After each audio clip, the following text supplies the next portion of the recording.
Buongiorno e ben ritrovati con l'informazione flash di New Sicilia. I principali titoli della mattina. È stata archiviata l'inchiesta relativa agli appalti per la gestione dei software dell'ASP di Catania, che vedeva indagato fra gli altri anche Luca Sammartino. Lo ha deciso il GIP responsabile del procedimento di Catania, accogliendo la richiesta della Procura distrettuale etnea.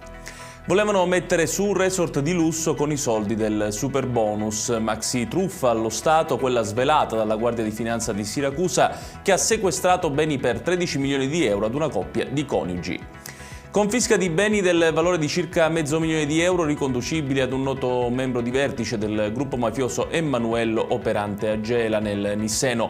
Il provvedimento è diventato irrevocabile dopo la sentenza definitiva di condanna da parte della Cassazione.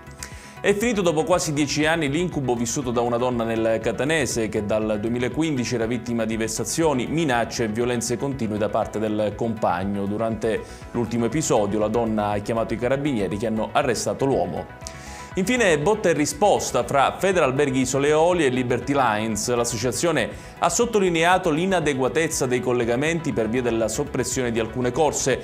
Pronta la risposta della compagnia, che ha definito le critiche infondate perché relative a cancellazioni per condizioni meteo avverse.